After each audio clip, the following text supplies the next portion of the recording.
Hello everyone, welcome to study tube. इस video में हम लोग विद्युत धारा चैप्टर से जितने भी प्रश्न पूछे गए हैं रेलवे ग्रुप डी में 17 अगस्त यानी जब से एग्जाम स्टार्ट हुआ है तब से लेकर के 16 सितंबर तक, उन सारे प्रश्नों को हम लोग इस एक वीडियो में कवर करने वाले हैं। यानी कि इस वीडियो में केवल और केवल जो हमारा करंट इलेक्ट्रिसिटी चैप्टर है क्लास 10th का जो करंट इलेक्ट्रिसिटी चैप्टर है, केवल हम लोग उसके प्रश्नों को करने वाले हैं। क्लास 9th से ये आश्चर्य की बात है कि क्लास 9th फिजिक्स से ना एक भी प्रश्न देखने को नहीं मिला है। गुरुत्वाकर्षण चैप्टर से नहीं मिला है, गति से नहीं मिला है, बल से नहीं मिला है, कार्य ऊर्जा शक्ति से नहीं मिला है, उसके बाद ध्वनि चैप्टर, इन सारे ही चैप्टर से एक भी प्रश्न देखने को नहीं मिले हैं। ये सारे चैप्टर में पढ़ने होते हैं क्लास 9th फिजिक्स के अंदर। लेकिन क्लास 9th केमिस्ट्री से एंड बायो से प्रश्न पूछे गए हैं, ज़्यादा नहीं पूछे गए हैं लेकिन हाँ पूछे गए हैं। लेकिन फिजिक्स से एक प्रश्न नहीं मिला है, एक प्रश्न नहीं। और जो 4th फेज है आई थिंक आज से ही स्टार्ट है ना, तो देखो 9th फिजिक्स से प्रश्न पूछे जाते हैं या नहीं जाते हैं। अगर मान लो नहीं पूछे गए हैं तो 4th फेज में फिर से 9th से प्रश्न नहीं ही पूछे जाएंगे। देखते हैं क्या होता है। खैर, हम लोग वीडियो में आगे बढ़ते हैं और करते हैं इन सारे प्रश्नों को जल्दी से। ओम के नियम को कौन सही निरूपित करता है? ओम का नियम क्या कहता है? ओम का नियम कहता है कि V/I का जो अनुपात होता है, विभवांतर और विद्युत धारा का जो अनुपात होता है, ये नियत होता है, यानी कि कांस्टेंट होता है। ये कांस्टेंट होता है और ये प्रतिरोध कहलाता है। और यहीं से हम लिखते हैं ना V/I में R, तो ये हमारा सही है। यदि 20 प्रतिरोध के तार को खींचकर लंबाई 3 गुना कर दिया जाता है तो इसका नया प्रतिरोध कितना हो जाएगा? अब देखो यहाँ शब्द लगा दिया खींचकर लंबाई को बढ़ाया गया है। जब भी बोल दी खींचकर लंबाई को बढ़ाया गया है तो आप कभी भी R डायरेक्टली L ये इस्तेमाल नहीं करेंगे, आप इस्तेमाल करेंगे R डायरेक्टली L² के। तो अगर आपने लंबाई को 3 गुना कर दिया है तो ये जो प्रतिरोध है ये 9 गुना हो जाएगा, क्योंकि 3 का स्क्वायर 9 हो जाएगा, तो ये 9 गुना हो जाएगा। मतलब प्रतिरोध जो है, नया प्रतिरोध, ये 20 का 9 गुना हो जाएगा, मतलब 180 ओम हो जाएगा। 4 ओम के प्रतिरोधक से प्रत्येक सेकंड 100 जूल ऊष्मा का उत्सर्जन हो रहा है। प्रतिरोधक के सिरों के बीच विभवांतर क्या है? हमारे पास क्या है कि प्रतिरोध है, हमारे पास टाइम है, हमारे पास ऊष्मा है और हमसे V पूछा है। इन सब में रिलेशन क्या होता है? आपने पढ़ा होगा H=I² RT, ये आपने पढ़ा हुआ है। अब देखो I तो हमें पता नहीं है ना, हमें I नहीं पता है और हमें V चाहिए, तो हम क्या करेंगे कि I=V/R, इसको हम पुट करेंगे यहाँ पर, तो ये हो जाएगा हमारा V² R इंटू में T, V²/R इंटू में T। तो हमें देखो यहाँ पर 100 जूल जो है ऊष्मा दी गई है, हमें V चाहिए, R हमारा 4 है और टाइम हमारा 1 है, 1 सेकेंड है। सारे के सारे SI मात्रक में है, चलो ठीक है।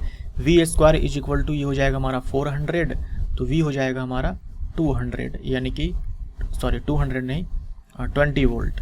जो V है हमारा वो 20 वोल्ट है, यानी कि विभवांतर जो है वो हमारा कितना है? 20 वोल्ट है। विद्युत चुंबकीय प्रेरण द्वारा उत्पन्न विद्युत धारा को क्या कहते हैं? इलेक्ट्रोमैग्नेटिक इंडक्शन से जो करंट प्रोड्यूस होता है उसे हम क्या बोलते हैं? उसे हम लोग प्रेरित विद्युत धारा बोलते हैं। प्रेरित विद्युत धारा यानी कि इंड्यूस्ड करंट या तो ये होगा विकल्प में, या फिर होगा ऑल्टरनेटिंग करंट, यानी कि प्रत्यावर्ती धारा, वो धारा जो अपनी दिशा को लगातार बदलती रहती है। 100 वाट 25 वाट के बल्ब को एक समान विभवांतर से जोड़ा जाता है तो उनके प्रतिरोध का अनुपात क्या होगा? समान विभवांतर से, तो पावर में, विभवांतर में और प्रतिरोध में कौन सा रिलेशन है? यह है P=V²/R, ये रिलेशन है। यहाँ से V जो है ये समान है, मतलब ये हमारा कांस्टेंट हो चुका है, तो P inversely proportional to R के हो जाएगा। तो P1/P2 ये बराबर हो जाएगा हमारा R2/R1 के। जो हमारा ये P1/P2 100 वाट और बट्टे में 25 वाट, यानी कि 4/1, 4/1, यानी कि जो रेशियो होगा हमारा 4:1 होगा। फ्यूज तार की विशेषता क्या होती है? फ्यूज तार की विशेषता क्या होती है? फ्यूज तार की विशेषता ये होती है कि उसका जो प्रतिरोध है ये उच्च होता है और गलनांक निम्न होता है ना। जो रेजिस्टेंस होता है ये हाई होता है और जो मेल्टिंग पॉइंट है ये लो होता है। फ्यूज तार में इस्तेमाल किया जाता है लेड और टीन की मिश्र धातु। लेड और टीन की मिश्र धातु। और फ्यूज तार को हमेशा डिवाइस के साथ श्रेणी क्रम में लगाया जाता है। प्रतिरोध किसके व्युत्क्रम अनुपाती होता है? तो प्रतिरोध बराबर होता है हमारा rho L by A. Rho L by A ये है प्रतिरोधकता और ये है प्रतिरोध। तो जो प्रतिरोध है ये व्युत्क्रम अनुपाती है तार के मोटाई के, या फिर बोल दो तार के अनुप्रस्थ काट का जो क्षेत्रफल होता है उसका ये व्युत्क्रम अनुपाती होता है। और समानुपाती होता है इस रो के, और समानुपाती होता है लंबाई के। फ्यूज तार किसका मिश्र धातु है? फ्यूज तार ये मिश्र धातु है लेड और टीन का। 4 ओम और 6 ओम के दो प्रतिरोधकों को 5 वोल्ट के बैटरी से श्रेणी क्रम में जोड़ा गया है। 4 ओम प्रतिरोध से कितनी विद्युत धारा प्रवाहित होगी? अब देखो ये जो 4 ओम 6 ओम के प्रतिरोधक है इसे श्रेणी क्रम में लगाया गया है। श्रेणी क्रम में जो है विद्युत धारा समान होती है सारे प्रतिरोधकों से, तो जो भी करंट का मान आएगा वो दोनों में समान ही होगा। तो करंट बराबर क्या होता है? V बटे में R होता है। यहाँ पर दो प्रतिरोधक है तो R इक्विवेलेंट हो जाएगा। V हमारा 5 है, R इक्विवेलेंट क्या हो जाएगा? क्योंकि दोनों श्रेणी क्रम है तो सिंपली हम दोनों को जोड़ देंगे। तो 4 और 6 10 हो जाएगा, यानी कि 1/2, यानी जो I है हमारा वो 0.5 एम्पियर है। तो 4 ओम वाले से भी 0.5 एम्पियर ही फ्लो होगा और 6 ओम वाले में से भी 0.5 एम्पियर ही फ्लो होगा। यदि R प्रतिरोध वाले तार को 2 बराबर भागों में विभाजित कर दें तो प्रत्येक तार का प्रतिरोध कितना हो जाएगा? हमने क्या किया? 2 बराबर भागों में बांट दिया, मतलब हमने लंबाई को आधी कर दी। हमने लंबाई को क्या कर दी? आधी कर दी। लेंथ को हमने क्या कर दिया? हाफ कर दिया यहाँ पर। तो क्या हो जाएगा? R is equal to rho L by A होता है। R हमारा डायरेक्टली L के होता है। तो अगर हमने लंबाई को आधी कर दी है तो जो प्रतिरोध है ये भी आधा हो जाएगा, R/2 हो जाएगा। तो प्रतिरोध कितना हो जाएगा? प्रतिरोध जो है पहले का आधा हो जाएगा।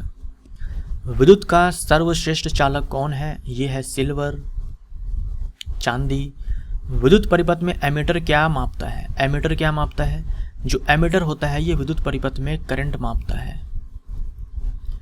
विद्युत धारा के ऊष्मीय प्रभाव पर आधारित उपकरण कौन सा है? जैसे कि विद्युत बल्ब है, विद्युत हीटर है, विद्युत आयरन है, ये सारे हैं। विद्युत परिपथ में वोल्टमीटर क्या मापता है? एमीटर करंट मापता था और वोल्टमीटर क्या मापता है? विभवांतर मापता है, पोटेंशियल डिफरेंस मापता है, या फिर बोल दो वोल्टेज मापता है। और ये चीज़ आप जानते हो, एमीटर को लगाया जाता है श्रेणी क्रम में परिपथ में, और वोल्टमीटर को लगाया जाता है समानांतर क्रम में, यानी कि पैरेलल में, पार्श्व क्रम में। एमीटर को परिपथ में कैसे जोड़ा जाता है? एमीटर को जोड़ा जाता है श्रेणी क्रम में।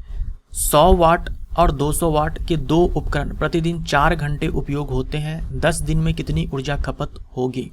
10 दिन में कितनी ऊर्जा खपत होगी? 100 वाट वाले उपकरण के द्वारा कितनी ऊर्जा खपत होगी? 10 दिन में पूछा गया है ना, दोनों के द्वारा 10 दिन में, एक दिन में 4 घंटे के लिए इस्तेमाल होता है। तो देखो एनर्जी बराबर ऊर्जा बराबर शक्ति गुने में समय होता है। हमें किलोवाट आवर में चाहिए, तो पहले हम इसके कारण निकालते हैं। तो ये 1000 वाट है, इसको किलोवाट में कन्वर्ट करने के लिए हम लोग 1000 से मल्टीप्लाई करेंगे, और ये 4 घंटे के लिए इस्तेमाल होता है एक दिन में। 4 हम यहाँ पर लिख देंगे। हमें 10 दिन के लिए चाहिए तो हम इसमें 10 से मल्टीप्लाई करेंगे, तो ये 1000 से 1000 खत्म हो जाएगा, यानी कि 40 किलोवाट आवर, ये इसके द्वारा। अब इसके द्वारा कितना हो जाएगा? यहाँ भी हम लोग सेम कॉन्सेप्ट लगाएंगे, पावर इनटू में टाइम हो जाएगा। हमारा पावर है 2000 वाट, इसको हम किलोवाट में चेंज करेंगे, और एक दिन में 4 घंटे के लिए, तो 10 दिन में कितना हो जाएगा? 10 से मल्टीप्लाई करेंगे तो यहाँ से 2 टाइम्स में ही कैंसिल आउट हो जाएगा। तो ये हमारा हो जाएगा कितना? 4 दूनी 8, यानी कि 80 किलोवाट आवर। 80 किलोवाट आवर 10 दिन में 200 वाट के द्वारा खर्च की जाती है ऊर्जा, और 80 किलोवाट आवर जो है 2000 वाट का जो उपकरण है इसके द्वारा ऊर्जा खर्च की जाती है 10 दिन में, और 40 किलोवाट खर्च की जाती है 1000 वाट के द्वारा। तो टोटल कितना हो जाएगा? 8 4 12, 120 किलोवाट आवर। इसी को हम बोल सकते हैं 120 यूनिट्स, है ना। तो यहाँ पर हमारा आंसर क्या होता है? 120 किलोवाट आवर। वोल्टमीटर को परिपथ में कैसे जोड़ा जाता है? वोल्टमीटर को परिपथ में पार्श्व क्रम में या फिर समानांतर क्रम में जोड़ा जाता है, पैरेलल में जोड़ा जाता है। 4 ओम और 6 ओम के दो प्रतिरोधक श्रेणी क्रम में किसी बैटरी से लगे हुए हैं, तो इन दोनों का समतुल्य प्रतिरोध क्या होगा? दोनों श्रेणी क्रम में है तो सीधा सा हम क्या करेंगे? जोड़ देंगे इसको। 4 और 6 हो जाएगा 10 ओम, समतुल्य प्रतिरोध 10 ओम हो जाएगा। विद्युत ऊर्जा का व्यावसायिक मात्रक क्या है? व्यावसायिक मात्रक है किलोवाट आवर। अगर आपसे एसआई मात्रक पूछे तो आंसर हमारा कितना हो जाएगा, क्या हो जाएगा, जूल हो जाएगा। यह है एसआई मात्रक, यह है कॉमर्शियल यूनिट यानी कि व्यावसायिक मात्रक। किलोवाट आवर होगा या फिर विकल्प में होगा यूनिट, इकाई। यदि 4 ओम के 2 प्रतिरोधक 5 वोल्ट विभवांतर पे समानांतर क्रम में लगे हुए हैं तो परिपथ में कितना धारा का प्रवाह हो रहा है। देखो धारा बराबर क्या होता है, V बटे में R। तो यहाँ पर R इक्विवेलेंट हो जाएगा क्योंकि हमारे पास 2 प्रतिरोधक है और दोनों 4 ओम के हैं और लगे हुए हैं समानांतर क्रम में, है ना, लगे हुए हैं समानांतर क्रम में। तो R इक्विवेलेंट कितना हो जाएगा, 4 का 4 बटे में 2 हो जाएगा, यानी कि 2 ओम इसका समतुल्य प्रतिरोध है और हमारे पास विभवांतर है 5। तो ये हो जाएगा हमारा 2.5 एम्पियर। 2.5 एम्पियर जो है सर्किट में करंट फ्लो हो रहा है। 2.5 एम्पियर हमारा राइट आंसर। 1 किलोवाट घंटा का मान जूल में क्या होता है। 1 किलोवाट घंटा यानी कि 1 यूनिट बराबर होता है हमारा 3.6 × 10⁶ जूल। चालक का प्रतिरोध किस पर निर्भर करता है। किसी चालक का प्रतिरोध, इस बात पर ध्यान दीजिएगा कि प्रतिरोध पूछा है या प्रतिरोधकता। जैसे यहाँ पर देखो प्रतिरोधकता है, प्रतिरोधकता यानी कि रेजिस्टिविटी, प्रतिरोध यानी कि रेजिस्टेंस। तो R is equal to rho L by A होता है, यानी कि प्रतिरोध बराबर प्रतिरोधकता गुने में लंबाई और बट्टे में क्षेत्रफल या फिर तार की मोटाई। तो जो ये R है ये आपके तार के लंबाई पर या फिर बोल दो चालक के लंबाई पर, इस पर डिपेंड करता है।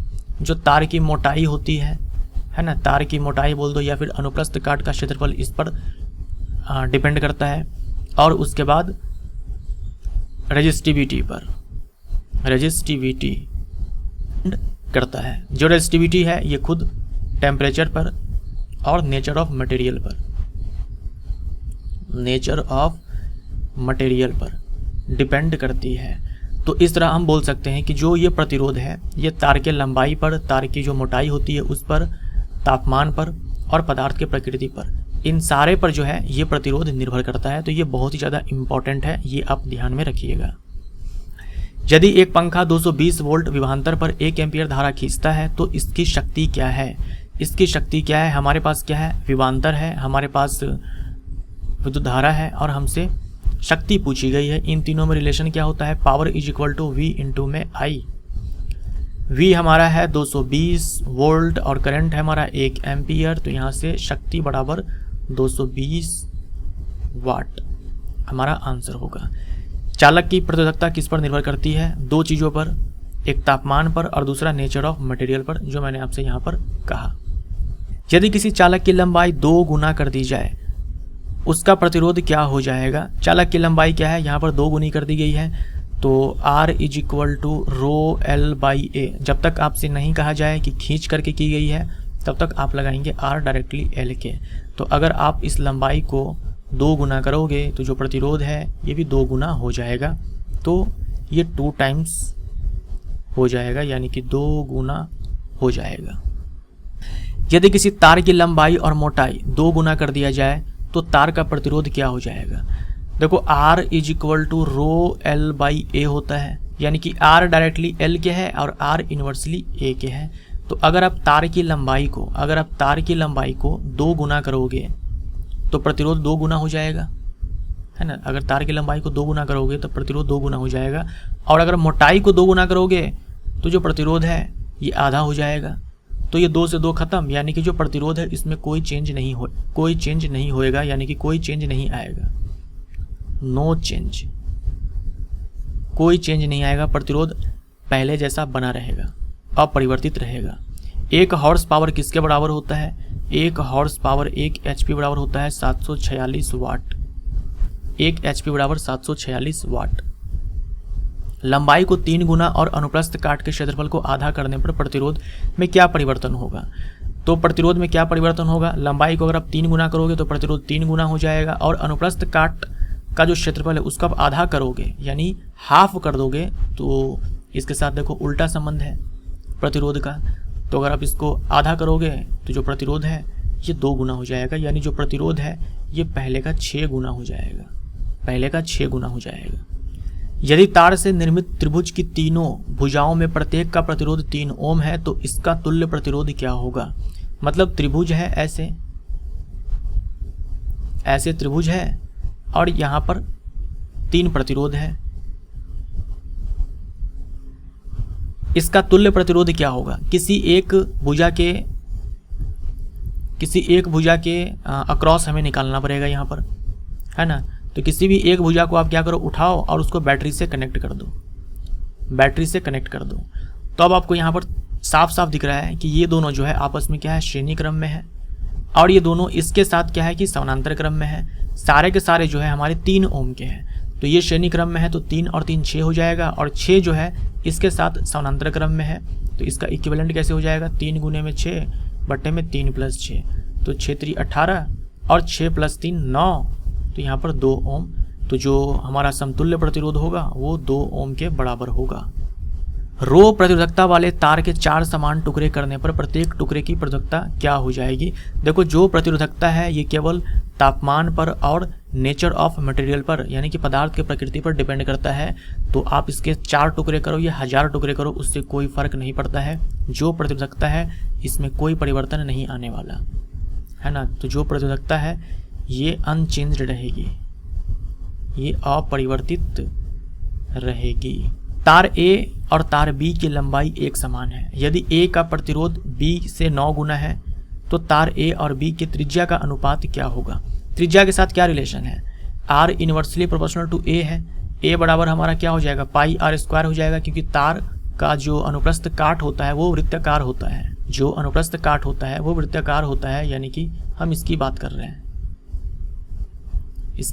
हैं, ये जो है ये वृत्ताकार यहाँ पर है, इसकी हम लोग बात कर रहे हैं यहाँ पर। तो यहाँ पर हम बोल सकते हैं जो R है ये इनवर्सली प्रोपोर्शनल टू R² है, मतलब RA बट्टे में RB बराबर हो जाएगा RB बट्टे में RA, है ना। तो ये RA बट्टे में RB कितना हो जाएगा, हमसे दे रखा है कि जो RA है ये 9 गुना है RB के। यदि A का प्रतिरोध B से 9 गुना है तो ठीक है, हमारा RA बट्टे में RB ये हो जाएगा 9 बट्टे में 1। तो ये 9 बट्टे में 1 बराबर RB RA का स्क्वायर। तो हमसे RB बट्टे में RA का पूछा है, तो स्क्वायर रूट लेंगे यहाँ पर, यहाँ से हम स्क्वायर हटाएंगे तो ये हमारा 3 बट्टे में 1 हो जाएगा, यानी कि 3:1 हमारा आंसर हो जाएगा। प्रतिरोध को समानांतर क्रम में जोड़ने पर क्या समान रहता है? समानांतर क्रम में जोड़ेंगे तो क्या समान रहेगा, विभवांतर, है ना। विभवांतर यानी कि पोटेंशियल डिफरेंस, विभवांतर जो है ये समान रहता है। प्रतिरोध को श्रेणी क्रम में जोड़ने पर क्या नहीं बदलता? प्रतिरोध को अगर हम श्रेणी क्रम में जोड़ेंगे तो करंट समान रहता है, विद्युत धारा जो है ये समान बनी रहती है, तो विद्युत धारा जो है ये नहीं बदलती। यदि परिपथ में 4 ओम और 5 ओम के प्रतिरोधक श्रेणी क्रम में 5 वोल्ट के बैटरी से जुड़े हुए हैं तो प्रतिरोध में कितनी धारा प्रवाहित हो रही है? तो I = हो जाएगा V बट्टे में R इक्विवेलेंट। जो V है हमारा वो 5 है और R इक्विवेलेंट क्या हो जाएगा, श्रेणी क्रम में दोनों है तो जोड़ दो, 5 और 4 9, तो 5 बट्टे में 9 यानी कि 9 × 5 = 45, 0.55 एम्पियर ये विद्युत धारा परिपथ में प्रवाहित हो रही है, और इन दोनों से भी इतनी ही धारा प्रवाहित होगी क्योंकि ये दोनों है श्रेणी क्रम में। वाट सेकंड किसका मात्रक है? वाट सेकंड किसका मात्रक है? तो वाट ऐसा मात्रक है पावर के लिए, और जो सेकंड है ये है टाइम के लिए। तो पावर इनटू में टाइम, है ना, शक्ति गुने में समय। तो ऊर्जा बराबर शक्ति गुने में समय होता है, ऊर्जा बराबर शक्ति गुने में समय होता है। तो ये यूनिट है ऊर्जा के लिए, है ना, ऊर्जा के लिए। विद्युत हीटर अत्यधिक गर्म क्यों होता है? क्योंकि विद्युत हीटर में मिश्र धातु नाइक्रोम का इस्तेमाल किया जाता है। ये मिश्र धातु है निकल, क्रोमियम, उसके बाद आयरन और मैंगनीज। इसका जो प्रतिरोध है ये काफ़ी ज़्यादा होता है। जितना ज़्यादा प्रतिरोध होगा उतना ही ज़्यादा ऊष्मा का उत्सर्जन होता है, वो तार वो चालक उतना ही ज़्यादा गर्म होता है। नाइक्रोम किसका मिश्र धातु है? नाइक्रोम देख लो, इसका मिश्र धातु है निकल, क्रोमियम, आयरन एंड मैंगनीज। 100 ओम प्रतिरोध का एक तार एक बंद वृत्त के रूप में मुड़ा हुआ है। वृत्त के किसी व्यास के अंत में 2 बिंदुओं के बीच प्रभावी प्रतिरोध क्या है? तो ये एक वृत्त है जिसका जो प्रतिरोध है वो 100 ओम है। ये व्यास है, तो हमसे क्या है कि इन दोनों पॉइंट के बीच में पूछा गया, तो हम क्या करेंगे, इन दोनों को क्या करते हैं कि बैटरी से कनेक्ट कर देते हैं। तो अगर हम बैटरी से कनेक्ट कर दें तो ये ऊपर की जो लंबाई है, ये इसका अपना प्रतिरोध है, इसके पास अपना प्रतिरोध है, और ये दोनों प्रतिरोध आपस में समानांतर क्रम में है। अब प्रतिरोध है कितना, तो देखो 100 ओम टोटल प्रतिरोध है। अब टोटल जो लंबाई है 2 पाई आर। अब ये लंबाई केवल पाई आर है ऊपर, और नीचे भी पाई आर है, यानी कि लंबाई जो है वो आधी हो चुकी है। अगर हम व्यास के सिरों के बीच निकालेंगे तो जो लंबाई है आधी हो चुकी है, और जब लंबाई आधी हो जाती है तो आप जानते हो आर डायरेक्टली एल के होता है, प्रतिरोध भी आधा हो जाएगा, यानी कि ऊपर भी 50 ओम और नीचे भी 50 ओम। 50 अगर समानांतर में है, 50 अगर समानांतर में है तो इसका समतुल्य 50/2 हो जाएगा, यानी कि 25 ओम। 25 ओम हमारा राइट आंसर हो जाएगा। ये फॉर्मूला आपको पता है ना। अगर संख्या में n प्रतिरोधक है, सबका प्रतिरोध जो है R है। अगर संख्या में n प्रतिरोधक है और सब समान प्रतिरोध का है, सबका प्रतिरोध मान लो R है, तो अगर हम इसको समानांतर क्रम में लगाएं तो उसका जो नेट आता है वो R/n होता है। हमारे पास संख्या में 2 ही प्रतिरोध है, और सबका प्रतिरोध कितना है, 50 है, और समानांतर क्रम में है तो क्या हो जाएगा 50/2। तो इस तरह से मैंने यहाँ पर लिखा है। मैग्नीशियम है, ब्रोमीन है, हीलियम है, आर्गन में विद्युत धारा किस में प्रवाहित होगी, जो मैग्नीशियम है ये धातु है, बाकी ये सारे के सारे अधातु हैं। बल्ब के फिलामेंट की क्या विशेषताएं हैं, जो बल्ब का फिलामेंट होता है उसमें टंगस्टन धातु का इस्तेमाल किया जाता है। टंगस्टन का जो मेल्टिंग पॉइंट होता है ये हाई होता है, और जो रेजिस्टेंस होता है ये भी हाई होता है, यानी कि जो गलनांक है ये भी उच्च होता है, और जो प्रतिरोध है ये भी उच्च होता है। गलनांक 3380 डिग्री सेल्सियस, अलग अलग किताबों में थोड़ा ऊपर नीचे हो सकता है, लेकिन एनसीईआरटी में 3380 डिग्री सेल्सियस है, तो आप इसको ध्यान में रख सकते हो। ये मेल्टिंग पॉइंट है टंगस्टन के लिए। यदि परिपथ में 4 वोल्ट की बैटरी से 2 प्रतिरोधक प्रत्येक 2 ओम के श्रेणी क्रम में लगे हैं, परिपथ में कितनी धारा प्रवाह हो रही है, तो विद्युत धारा बराबर क्या हो जाएगा हमारा, विभवांतर और बट्टे में आर इक्विवेलेंट। वी हमारा 4 है। अब देखो जो आर इक्विवेलेंट है ये हमारा 4 हो जाएगा, क्योंकि 2 प्रतिरोधक है, 2 ओम के हैं और श्रेणी क्रम में लगे हुए हैं, तो 2 और 2 4 हो जाएगा, यानी कि 1 एम्पियर हमारा आंसर हो जाएगा। यदि किसी चालक की लंबाई को 9 गुना कर दी जाए तो उसका प्रतिरोध कितना हो जाएगा, तो आर डायरेक्टली एल के होता है। अगर आप लंबाई को 9 गुना कर दोगे तो प्रतिरोध क्या हो जाएगा, पहले का 9 गुना हो जाएगा। विद्युत धारा का ऊष्मीय प्रभाव किसने दिया, विद्युत धारा का ऊष्मीय प्रभाव ये जो हम बोलते हैं H = I² RT, ये है joules law of heating effect of current, electric current, यानी कि विद्युत धारा के ऊष्मीय प्रभाव का जूल का नियम। तो ये दिया था जूल ने, जूल। अब हमारे पास 3 बल्ब है, सबकी रेटिंग ये है, ये बल्ब, ये दूसरा बल्ब और ये तीसरा बल्ब, सबकी ये रेटिंग दी हुई है। 240 वोल्ट बैटरी से समानांतर क्रम में लगे हुए हैं, कौन सा बल्ब अधिक चमकेगा, क्योंकि समानांतर क्रम में लगे हुए हैं, जैसे कि हमारे घरों में लगे होते हैं बल्ब, तो सबसे ज़्यादा कौन चमकता है, जो ज़्यादा वाट का होता है। तो अगर समानांतर क्रम में है तो जिसका पावर मैक्सिमम होगा वो ज़्यादा ग्लो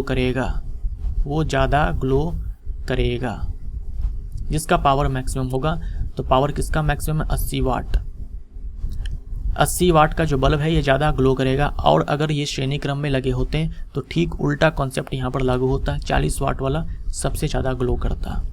यदि सितंबर महीने में 1000 वाट के कुल बल्ब प्रतिदिन 5 घंटे जले हैं तो इस महीना का बिजली बिल बल्ब के कारण कितना आएगा। ये हमारे पास क्या है कि रेट दी गई है 6 रुपया प्रति यूनिट की दर से। तो सबसे पहले हम निकालते हैं कि एक दिन में जो है ये कितनी ऊर्जा खपत हो रही है यहाँ पर। तो ऊर्जा बराबर शक्ति गुने में समय। शक्ति जो है हम यहाँ पर किलोवाट में निकालेंगे, हमारे पास 1000 वाट है तो इसमें हम भाग लगाएंगे तो ये किलोवाट में हमारा हो जाएगा। और टाइम हमें एक दिन में 5 घंटे के लिए दे रखा है। हमें चाहिए पूरे महीने का, यानी कि सितंबर महीने का, तो 30 हो जाएगा। 30 से मल्टीप्लाई करेंगे सितंबर महीने में 30 दिन, तो ये हमारा आया, ये पूरा ख़त्म हो जाएगा। 5 तिहाई 15, 150 किलोवाट आवर, यानी कि 150 यूनिट। अब एक यूनिट का जो दाम है ये है 6 रुपया। पूरे महीने में 150 यूनिट ऊर्जा खर्च की गई है, तो 15 चक 90 यानी कि 900 रुपया। 900 रुपया बिजली बिल जो है आने वाला है। प्रतिरोध का एसआई मात्रक क्या है? प्रतिरोध का एसआई मात्रक है ओम। इसे हम ऐसे दिखाते हैं। यदि धारा 2.5 मिली एम्पियर और प्रतिरोध 2 ओम है तो विभवांतर क्या है? V = I इंटू में R होता है। I का जो मान है वो है 2.5 मिली एम्पियर यानी कि 2.5। देखो यहाँ पर मिली एम्पियर है तो एम्पियर में कन्वर्ट करना ये बहुत ही ज़्यादा ज़रूरी है। और इंटू में 2 तो 25 दूनी में 50 हो जाएगा। 50 के बाद फिर पॉइंट भी तो डालना है, 10⁻³ यानी कि 5 गुने में 10⁻³ ये हमारा वोल्ट आ जाएगा। हमें विद्युत धारा दी गई है, प्रतिरोध दिया गया है, समय दिया गया है और H पूछा है। क्या रिलेशन है इन सब में? H = I² RT। I का मान जो है वो 0.2 है तो 0.2 इंटू में 0.2। R का मान जो है वो 10 है और T का मान 1 है। तो ये कितना हो जाएगा हमारा? ये हो जाएगा हमारा 0.4 जूल। 0.4 जूल। वाट हॉर्स शक्ति जूल बटे सेकेंड और किलोवाट घंटा में कौन शक्ति की इकाई नहीं है? किलोवाट घंटा, किलोवाट आवर ये ऊर्जा की इकाई है, ऊर्जा की व्यावसायिक इकाई है। बाकी ये सारे जो है शक्ति की इकाइयां हैं। 10 वोल्ट विभवांतर पर समांतर में लगे 2 प्रतिरोधकों के प्रतिरोध का अनुपात ये है तो उत्सर्जित ऊष्मा का अनुपात क्या होगा? अब देखो यहाँ पर हमें विभवांतर दी गई है H = I² RT। हम इसका इस्तेमाल करेंगे नहीं, करंट वरेंट हमें यहाँ पर दिया नहीं है तो H = V² बटे में R इंटू में T हो जाएगा। अब यहाँ पर देखो H और R के साथ जो है उल्टा रिलेशन है, H और R के साथ उल्टा रिलेशन है तो H1/H2 बराबर हो जाएगा हमारा R2/R1। प्रतिरोधकों का अनुपात जो है ये है 1:3। प्रतिरोधकों का अनुपात जो है 1:3 है तो यहाँ पर हमारा कितना हो जाएगा? 3:1 क्योंकि यहाँ पर R2/R1 है, R2/R1 है तो 3:1 हमारा आंसर हो जाएगा। सिंपली हो गया 3:1। यहाँ देखो ये यहाँ जो विभवांतर है ये कांस्टेंट है, नियत है। क्यों? क्योंकि जो दोनों प्रतिरोधक है वो समानांतर क्रम में लगे हैं ना, तो दोनों के लिए जो विभवांतर है वो 10 वोल्ट ही रहने वाला है। इसीलिए हम लोग इस वाले रिलेशन का इस्तेमाल करेंगे, यहाँ पर इस वाले रिलेशन का इस्तेमाल नहीं करेंगे। विद्युत चुंबकीय प्रेरण की खोज किसने की? माइकल फैराडे ने की। माइकल फैराडे ने की। 2500 वाट का उपकरण 5 घंटे में कितना ऊर्जा खपत करेगा? ऊर्जा बराबर शक्ति गुने में समय हो जाएगा। शक्ति हमारे पास 2500 वाट है, इसको हम लोग किलो वाट में चेंज करेंगे। आवर के लिए हमारे पास 5 आवर है तो यहाँ से क्या हो जाएगा? 2 0 से 2 0 मरेगा, मरो बढ़िया से। 25 × 5 = 125 बटे में 10 यानी कि 12.5 किलोवाट आवर हम इसको यूनिट लिख सकते हैं। 9 ओम के 3 प्रतिरोध समानांतर क्रम में जोड़ने पर तुल्य प्रतिरोध कितना प्राप्त होगा? 9 ओम के 3 प्रतिरोध, फिर से हम लोग क्या रिलेशन लगाएंगे? R बटे में N। जो R है हमारे पास वो 9 है और संख्या में ये 3 ही है तो बस 3 ओम हमारा आंसर। प्रतिरोधकता की एसआई इकाई क्या है? प्रतिरोधकता की एसआई इकाई है ओम मीटर। ओम मीटर निकाल भी सकते हो। R = ρL/A होता है, इसका हो गया ओम, हमें रो का चाहिए, ये है मीटर। और लेंथ की जो एसआई इकाई है वो है मीटर और एरिया की मीटर स्क्वायर। M से ये स्क्वायर खत्म हो जाएगा तो रो हमारा आ जाएगा यहाँ पर ओम मीटर। 5 ओम और 10 ओम के 2 प्रतिरोध श्रेणी में 5 वोल्ट के साथ जुड़े हुए हैं तो दोनों प्रतिरोध में शक्ति का अनुपात क्या होगा?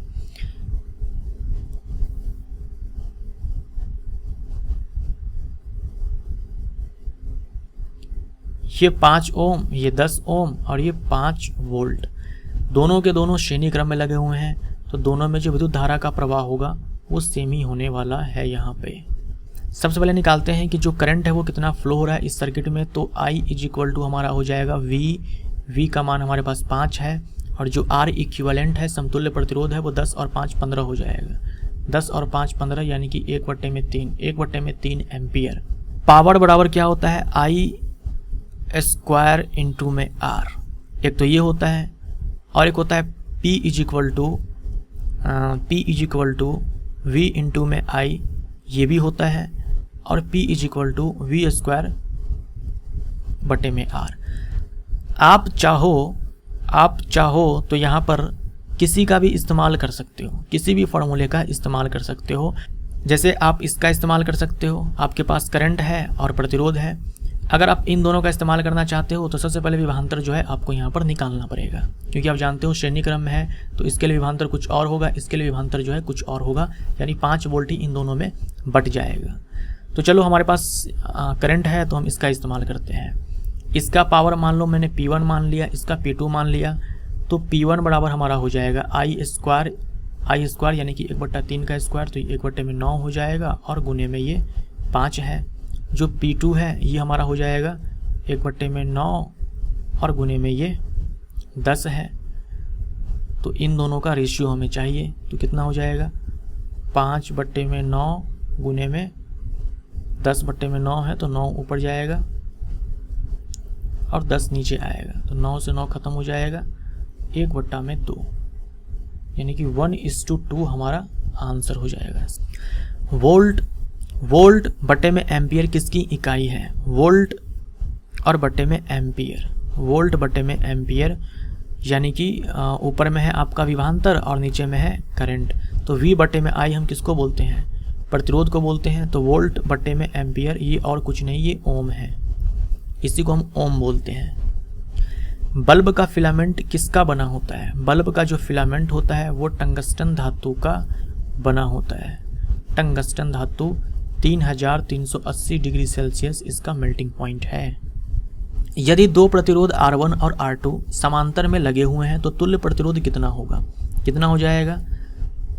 अगर समांतर में लगे हुए हैं तो समतुल्य प्रतिरोध R1 इंटू में R2 बटे में R1 प्लस R2। ये फॉर्मूला जो है याद रखें, बहुत ही यूजफुल है। 12 ओम और 36 ओम के दो प्रतिरोध 6 वोल्ट विभवांतर के साथ श्रेणी क्रम में जुड़े हुए हैं, तो 1 सेकंड में उत्पन्न ऊष्मा क्या होगी? उत्पन्न ऊष्मा क्या होगी 1 सेकंड में? श्रेणी क्रम में है तो जो विद्युत धारा है सबसे समान ही प्रवाहित होने वाली है, तो H is equal to I square RT, ये हमारा सूत्र होगा ऊष्मा निकालने के लिए। सबसे पहले चलो हम लोग क्या करते हैं, आई स्क्वायर निकालते हैं। तो उससे पहले हमें आई निकालना पड़ेगा। आई बराबर हो जाएगा V बटे में R इक्विवेलेंट। V हमारे पास जो है 6 है, जो R इक्विवेलेंट है वो 12 प्लस 36 हो जाएगा, क्योंकि दोनों के दोनों श्रेणी क्रम में है। तो 36 और 12 कितना हो जाएगा? 36 और 2 38, 10 48, 48 यानी कि 6 8 48, 1 बटे में 8, 1 बटे में 8 आ जाओ यहाँ पर, 1 बटे में 8 गुने में 1 बटे में 8। R का मान कितना हो जाएगा? R यहाँ पर हम क्या करेंगे? R इक्विवेलेंट डालेंगे, है ना, R इक्विवेलेंट। तो ये हो जाएगा हमारा कितना? 48, और टाइम हमारा 1 सेकेंड है। तो यहाँ से 8 छक्के 48, 6 बटे में 8, 2 तिहाई 6, 2 चौके 8, 3 बटे में 4 जूल। बल्ब के फिलामेंट का गलनांक कितना होता है? 3380 डिग्री सेल्सियस। 2 ओम, 4 ओम और 3 ओम के 3 प्रतिरोध श्रेणी में 6 वोल्ट की बैटरी से कनेक्टेड है, तो परिपथ में धारा का मान क्या है? I is equal to V बटे में R इक्विवेलेंट हो जाएगा। V हमारा 6 है, जो R इक्विवेलेंट है ये सारे के सारे क्या है? श्रेणी क्रम में है, सीरीज में है, तो सिंपली सबको ऐड कर देंगे। 2 4 6, 6 और 3 9, तो ये 2/3 एम्पियर हमारा आंसर। कांच, क्वार्ट्ज, पारा और एल्यूमिनियम में सर्वाधिक प्रतिरोधकता किसकी है? तो जो एल्यूमिनियम है इसकी प्रतिरोधकता जो है सबसे कम होगी, इससे जो है ज़्यादा जो है मरकरी के केस में, और इससे बहुत ज़्यादा कांच, और इससे भी बहुत ज़्यादा क्वार्ट्ज। तो इस सवाल का आंसर हमारा क्वार्ट्ज हो जाता, क्वार्ट्ज। एक विद्युत बल्ब 220 वोल्ट के जनरेटर से जुड़ा हुआ है। यदि बल्ब से 0.5 एम्पियर की धारा प्रवाह हो रही है, बल्ब की शक्ति क्या है? शक्ति बराबर देखो V इंटू में I, ये फार्मूला हम यहाँ पर लगाएंगे। 220, धारा का मान जो है 0.5 है, तो ये हो जाएगा हमारा 10 11 यानी कि 110 वाट। 110 वाट 110 वाट। तापमान बढ़ाने से किसी चालक का प्रतिरोध का क्या होगा? अगर हम टेम्परेचर बढ़ाएंगे तो रेजिस्टेंस जो है ये बढ़ेगा, प्रतिरोध बढ़ेगा। चालक के केस में, अर्धचालक के केस में ठीक उल्टा हो जाएगा, तापमान बढ़ाने से प्रतिरोध घटता है। एल लंबाई, ए अनुप्रस्थ काट के क्षेत्रफल वाले किसी तार का प्रतिरोध 0.2 ओम है ना, 0.2 ओम है। अब देखो समान पदार्थ की यानी कि सेम है, पदार्थ सेम है, अगर कॉपर वायर है तो कॉपर वायर, एल्युमिनियम वायर है तो एल्युमिनियम वायर। तो समान पदार्थ की एक और तार जिसकी लंबाई 2L है, अनुप्रस्थ काट का क्षेत्रफल 2A है, का प्रतिरोध कितना होगा? तो लंबाई को क्या किया कि 2 गुना कर दिया। अगर लंबाई को 2 गुना कर दिया तो जो प्रतिरोध है ये 2 गुना हो जाएगा। और अगर अनुप्रस्थ काट का क्षेत्रफल यानी तार की मोटाई, इसको अगर आपने 2 गुना कर दिया तो तार का जो प्रतिरोध है वो 1/2 हो जाएगा, क्योंकि उल्टा रिलेशन होता है। तो ले देकर के जो प्रतिरोध है उसमें कोई बदलाव नहीं आने वाला है, 0.2 ओम ही रहने वाला है। तो अनचेंज्ड जो प्रतिरोध है वो अपरिवर्तित रहेगा, अनचेंज्ड रहेगा। तांबा, चांदी, नाइक्रोम और लोहा में किसकी प्रतिरोधकता सबसे अधिक है? सबसे अधिक जो प्रतिरोधकता है वो नाइक्रोम मिश्र धातु की है। इससे कम हम बोल सकते हैं यहाँ पर आयरन, इससे कम बोल सकते हैं कॉपर, और चांदी तो सबसे बेस्ट है। तो इसकी प्रतिरोधकता जो है बहुत ही कम है, सबसे कम। यदि धारा जो है ये इतनी है, विभवांतर इतनी है, तो शक्ति का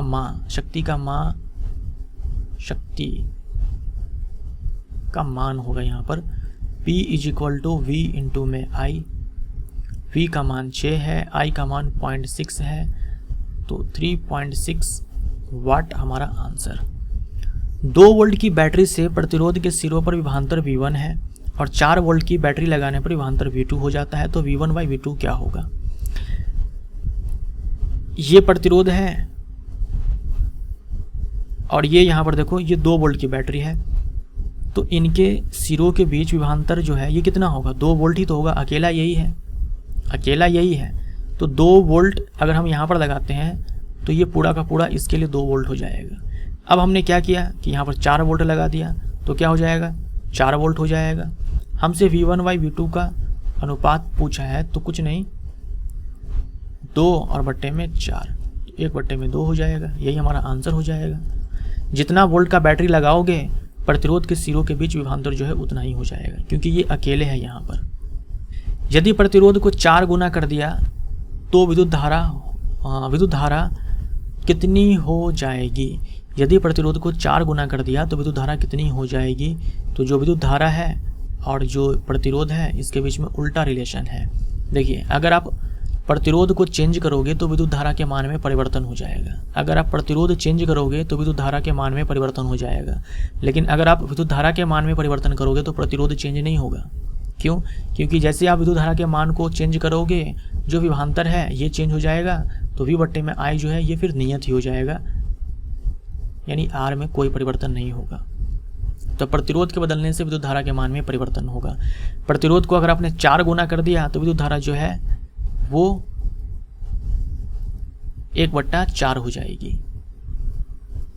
विद्युत आवेश का SI मात्रक क्या है? ये कूलम है। पावर हमें इतना दिया गया है, विभवांतर हमें इतना दिया गया है, तो R पूछा है। P = V² में R होता है। हमसे पावर दिया गया है 1100 वाट। V² का मान तो हमें दिया हुआ है, V का मान हमें दिया हुआ है, तो 220 × 220 ये R हो जाएगा। तो ये 2 जीरो से यहाँ पर 2 जीरो समाप्त, 11 दूनी में 22 हो जाएगा। तो जो जो R बराबर है वो हमारा 44 ओम हो जाएगा। 2 प्रतिरोधक है 20 ओम 40 ओम के, समानांतर क्रम में 6 वोल्ट के साथ जोड़ा गया है। उनके बीच व्यक्तिगत धारा कितनी प्रवाह हो रही है? देखो, ये दोनों जो है समानांतर क्रम में है, बैटरी 6 वोल्ट की है।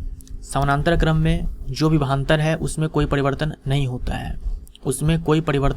है, विद्युत धारा के मान जो है, केवल विद्युत धारा जो है ये बढ़ जाती है, लेकिन विभवांतर जो है वो समान ही रहता है। तो मान लो ये है प्रतिरोध हमारा 20 ओम का, इसमें अपना कुछ करंट फ्लो हो रहा होगा, और ये है 40 ओम का, इसमें भी अपना कुछ करंट फ्लो हो रहा होगा। अब दोनों के लिए जो विभवांतर है वो 6 वोल्ट ही रहने वाला है, क्योंकि दोनों के दोनों जो है समानांतर क्रम में है।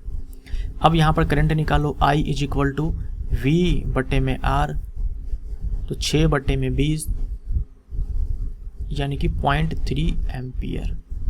यहाँ पर आ जाओ, यहाँ पर करंट निकालो, तो 6 बटे में 40 यानी कि 3 बटे में 20, तो हो जाएगा हमारा 0.15 एम्पियर। R प्रतिरोध वाले तार की लंबाई को 25% इस प्रकार बढ़ाया जाता है कि उसका आयतन में कोई परिवर्तन नहीं होता है। अब देखो, जो उसका आयतन है इसमें कोई परिवर्तन नहीं होता है, जो उसका आयतन है उसमें कोई परिवर्तन नहीं होता है, मतलब तार को खींचा गया है, तार को खींचा गया है। देखो, जब तार को खींचोगे तो लंबाई बढ़ेगी, जो मोटाई है वो घट जाएगी, लेकिन जो आयतन है उसमें कोई परिवर्तन नहीं आएगा। तो ये जो केस है ये खींचने वाला केस है ना, ये खींचने वाला केस है। तो यहाँ पर हम अपना जो दिमाग है वो लगाएंगे R directly proportional to L square के, L स्क्वायर के R directly proportional to L नहीं करेंगे हम, 25% बढ़ाया गया है। तो इसके लिए आप एक रिलेशन याद रख सकते हो कि जो हमारा ये जो नया प्रतिरोध है ये बराबर हो जाएगा n स्क्वायर माइनस 1 इंटू में 100%। ये हमारा फॉर्मूला है, आप इससे क्या है कि डायरेक्ट निकाल सकते हो। अब देखो यहाँ पर n क्या है, जो हमारा n है वो है, जैसे कि ये 25% है ना, तो 25% यानी कि 25 बटे में 100, 1 बटे में 4 यानी कि 0.25, यानी कि जो तार की जो नई वाली लंबाई है, तार को खींचने के बाद 25% जो है खींच करके लंबाई बढ़ाई गई है ना, तो जो नई लंबाई है तार की वो कितनी हो जाएगी, पहले मान लो 1 यूनिट ये लंबाई थी, तो अब हो जाएगी 1 प्लस 0.5 यानी कि 1.25, तो ये हमारा n हो जाएगा।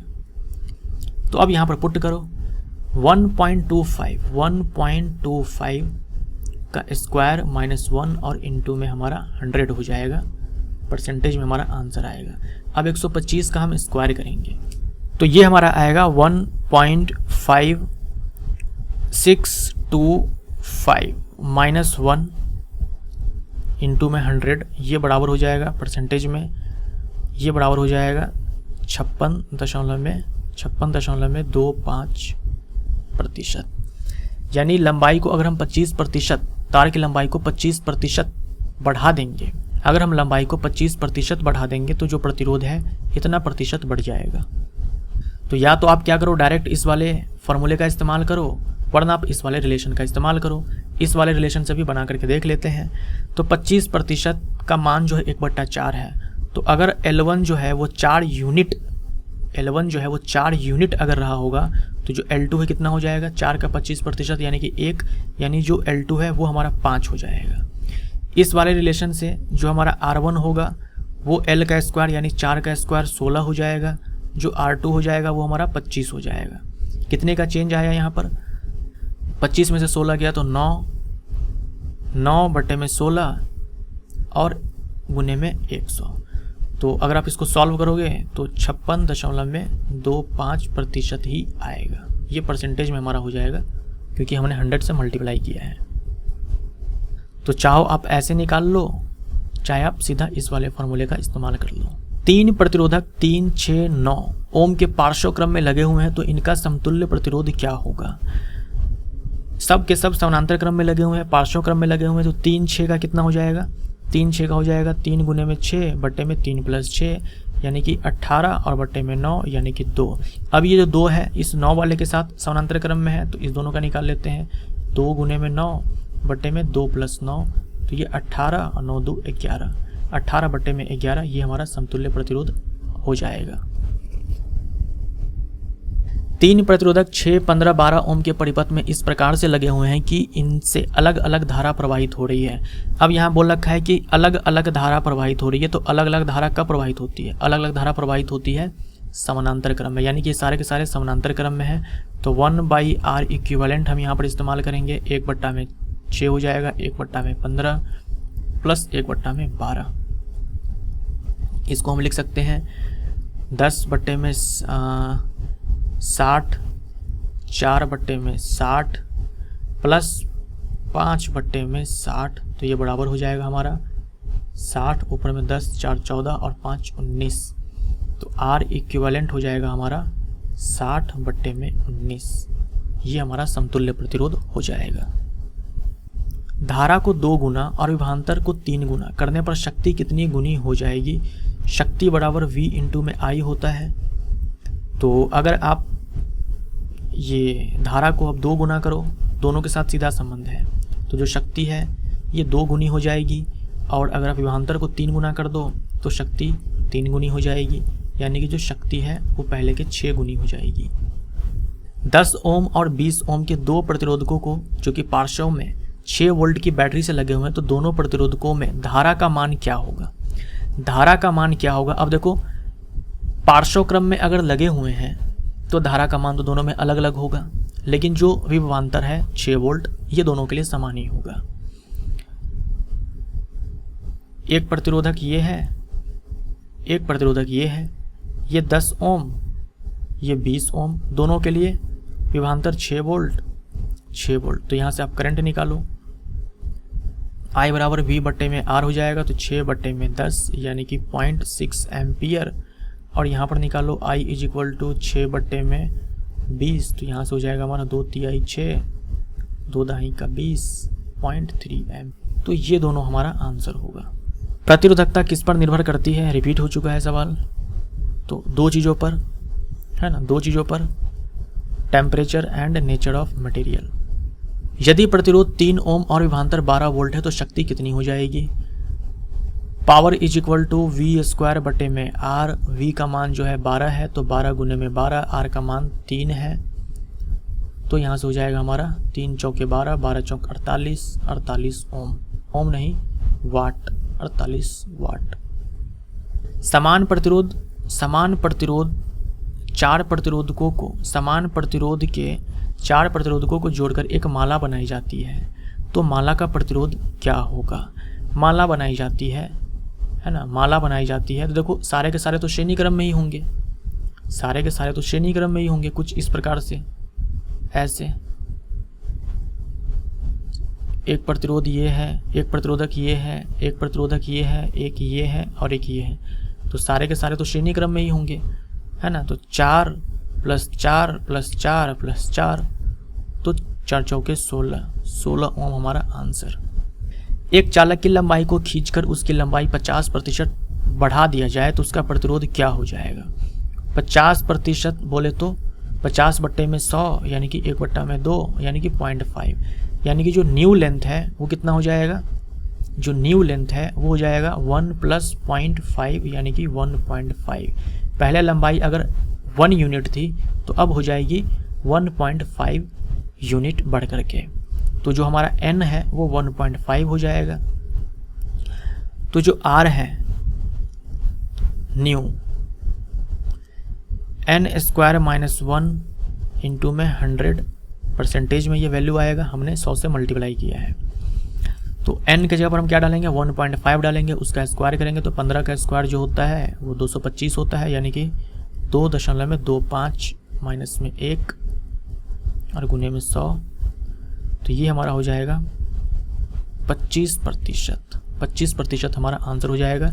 यानी अगर हम तार की लंबाई को 50% बढ़ाएंगे, तार की लंबाई को खींच करके 50% बढ़ाएंगे तो जो प्रतिरोध है वो 25% से बढ़ जाएगा। सॉरी 25% नहीं, 125%, 125% से बढ़ जाएगा।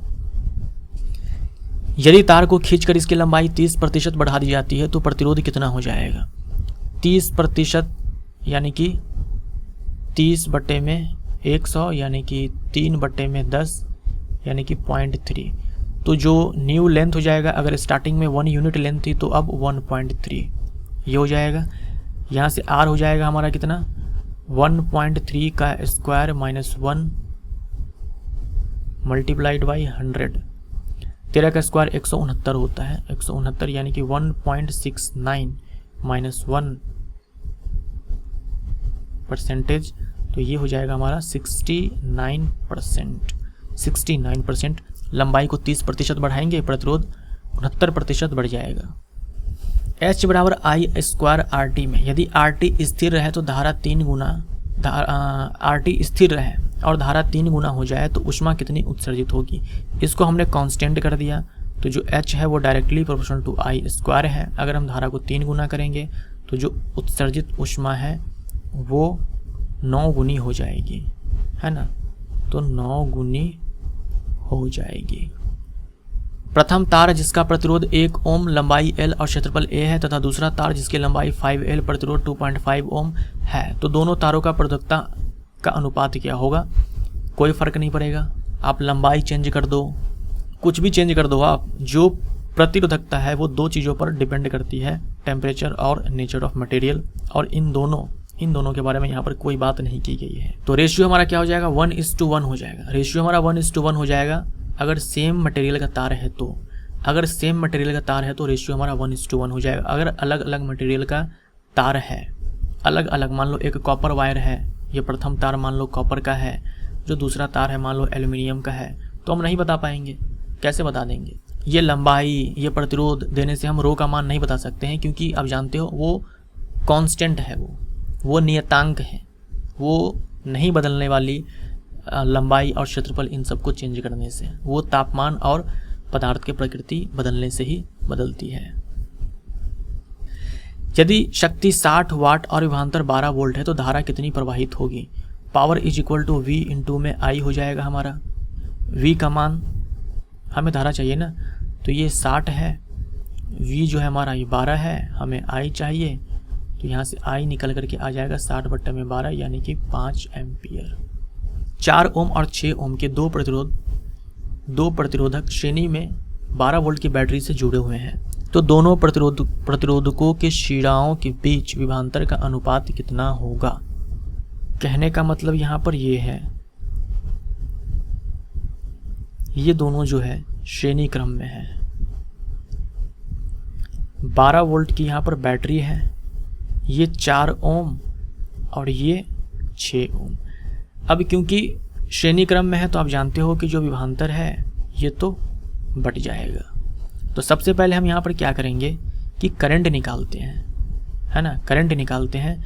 तो जो करंट है हमारा ये हो जाएगा V/R इक्विवेलेंट। R इक्विवेलेंट कितना हो जाएगा? 6 और 4 10, यानी कि 1.2 एम्पियर।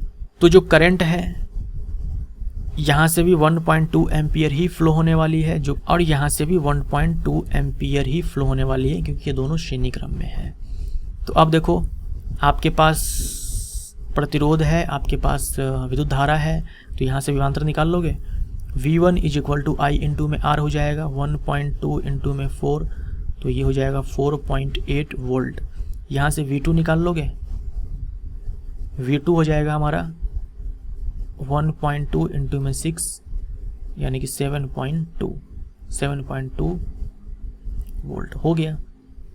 अगर आप इन दोनों को ऐड करोगे तो 12 वोल्ट ही आएगा। ऐड करके देखो, 4.8 7.2, देख लो 12 वोल्ट आया। यही 12 वोल्ट जो है इन दोनों में बट गया प्रतिरोध के हिसाब से। हमसे अनुपात पूछा था ना यहाँ पर, तो 4.8 डिवाइडेड बाई 7.2 यानी कि 48/72 हो जाएगा 12, तो ये 2/3 हो जाएगा। अनुपात जो है हमारा ये है। यदि दो प्रतिरोधक समानांतर में जुड़े हुए हैं तो समतुल्य प्रतिरोध का क्या होगा? दो प्रतिरोधक समानांतर में जुड़े हुए हैं तो समतुल्य प्रतिरोध का क्या होगा? अब यहाँ पर ये नहीं बोल रखा है कि एक समान प्रतिरोध है दोनों का, तो यहाँ पर एक चीज़ आप याद रखना, ये इम्पॉर्टेंट है कि अगर प्रतिरोधक समानांतर क्रम में जुड़े हुए होते हैं तो जो समतुल्य प्रतिरोध होता है, समतुल्य प्रतिरोध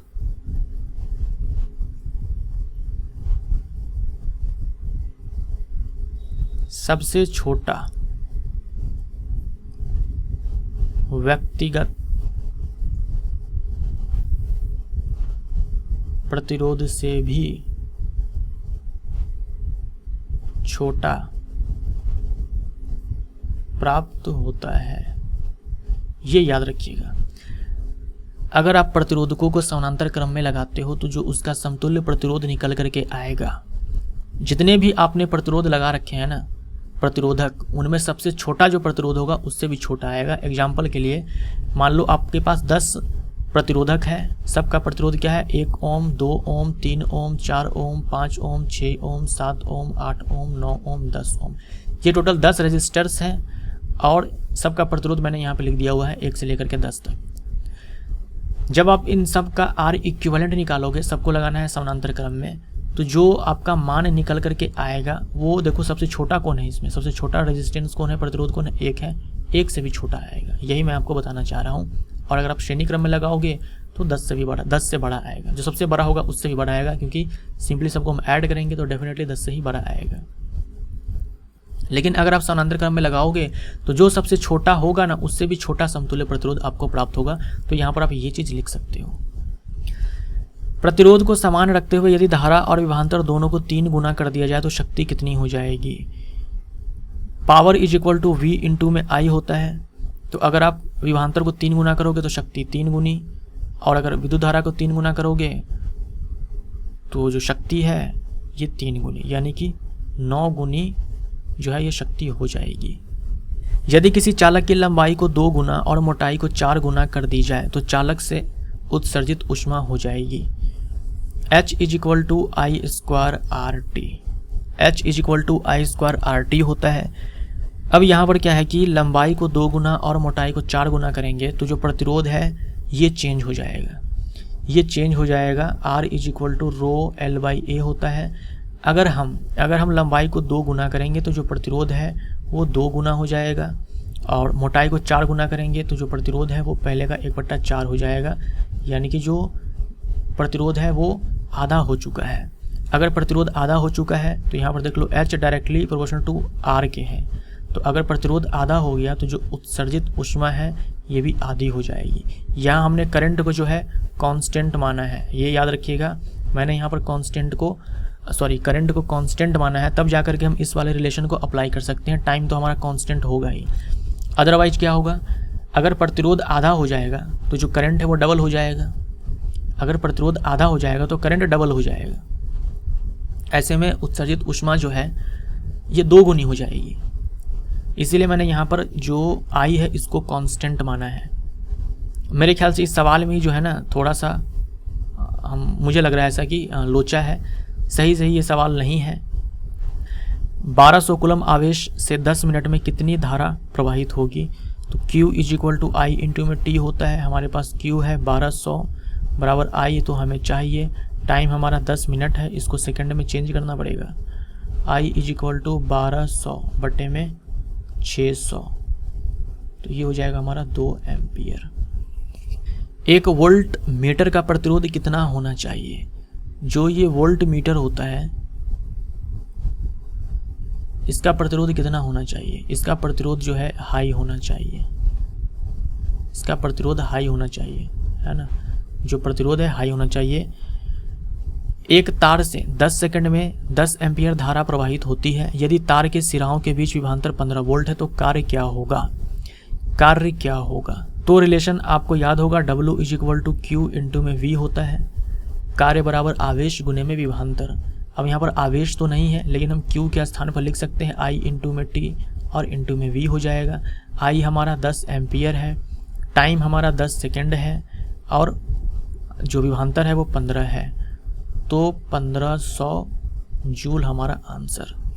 गैल्वेनोमीटर का उपयोग किया जाता है। गैल्वेनोमीटर का उपयोग किया जाता है टू डिटेक्ट करंट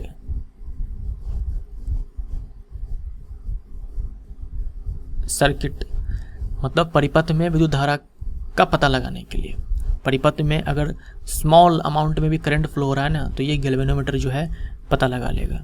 तो या तो ये होगा विकल्प में, या फिर क्या होगा, टू मेजर करंट, विद्युत धारा को मापने के लिए। लेकिन बहुत ही स्मॉल करंट है ना, बहुत ही छोटे करंट को गैल्वेनोमीटर मापता है। करंट को मापने के लिए हमारे पास एमीटर होता है।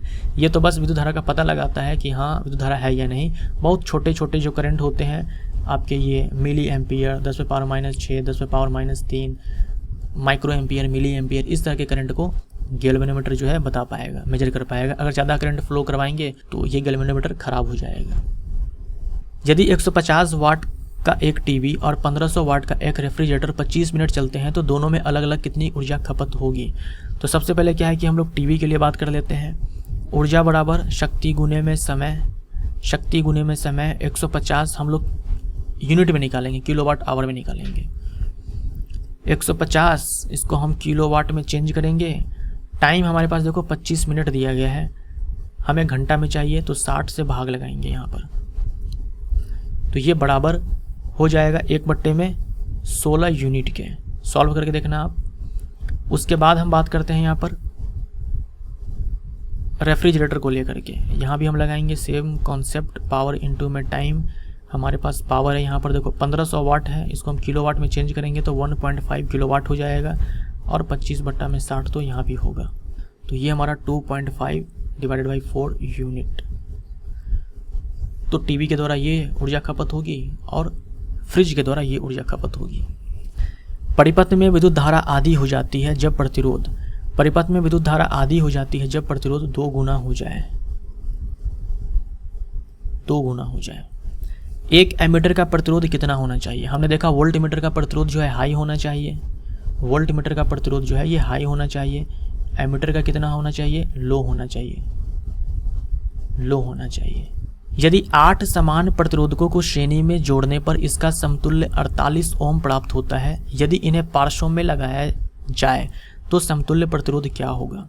हम लोगों ने थोड़ी देर पहले चर्चा किया कि अगर हमारे पास संख्या में n प्रतिरोध है, सबका प्रतिरोध समान है, मान लो कि R है, तो अगर हम इसे लगाते हैं समानांतर क्रम में तो जो समतुल्य प्रतिरोध निकल करके आएगा वो R/n आएगा, और अगर हम इसे लगाते हैं श्रेणी क्रम में तो जो समतुल्य प्रतिरोध होगा वो n × में R आएगा। यहाँ पर देखो सबको लगाया गया है श्रेणी क्रम में, तो उसका समतुल्य 48 मिला है, ये 48 है, जो RS है ये 48 है, संख्या में 8 है, R हमें नहीं पता है तो हम यहाँ से ये R निकालेंगे, यानी जो हर प्रतिरोध है, जो हर प्रतिरोध है वो 48/8 यानी कि 6 ओम का है, हर प्रतिरोध 6 ओम का है। अब इन सब को अगर हम लगा दें समानांतर क्रम में तो समतुल्य कितना प्राप्त होगा? तो देखो ये 6 है, संख्या में 8 है, तो ये हमारा आंसर हो जाएगा, 6/8 ओम हमें प्राप्त होगा। R = ρL/A में रो क्या है? रो क्या है? रेजिस्टिविटी, यानी कि प्रतिरोधकता। 100 वाट बल्ब और 60 वाट बल्ब में किसका प्रतिरोध ज़्यादा है? 100 वाट बल्ब और 60 वाट बल्ब में किसका प्रतिरोध ज़्यादा है? जब भी आपको बल्ब का रेजिस्टेंस निकालना हो, जब भी आपको बल्ब का रेजिस्टेंस निकालना हो, आप इस वाले फॉर्मूले का इस्तेमाल करेंगे, ठीक है। P = V²R। तो यहाँ से देखो P inversely proportional to R हो जाएगा। तो जिसका पावर हमसे पूछा किसका प्रतिरोध ज़्यादा है, जिसका पावर कम होगा, उसका प्रतिरोध ज़्यादा होगा इस वाले रिलेशन से। तो 60 वाट वाले का रेजिस्टेंस जो है ये ज़्यादा होगा। यदि किसी तार की त्रिज्या आधी कर दी जाए तो तार का प्रतिरोध क्या हो जाएगा? तो R inversely proportional to A होता है, A बराबर हमारा πr² होता है, यानी कि जो R है वो इनवर्सली प्रोपोर्शनल टू R² है। और अगर खींचने की बात करें कभी भी तो ये r⁴ हो जाएगा, क्योंकि उस समय जो R है वो इनवर्सली प्रोपोर्शनल टू A² हो जाएगा। तो यदि किसी तार की त्रिज्या आधी कर दी जाए, अगर हम आधी कर देंगे तो जो प्रतिरोध है वो 4 गुना हो जाएगा। कॉन्स्टेंटन किसकी मिश्र धातु है? कॉन्स्टेंटन ये कॉपर और निकल की मिश्र धातु है। तो ये रहे वो सारे सवाल जो मैंने इकट्ठा किया है अलग अलग यूट्यूब वीडियो से, जो एनालिसिस करवाते हैं इस एग्ज़ाम के लिए कि कौन कौन से सवाल पूछे गए हैं। तो ये सारे सवाल जो है मैंने आपको करवाए हैं। एक ही टाइप के सवाल जो है बहुत बार पूछे गए हैं और सारे के सारे सवाल आपने देखे कि आसान हैं। तो यहाँ पर ये वीडियो समाप्त होता है। Thank you so much.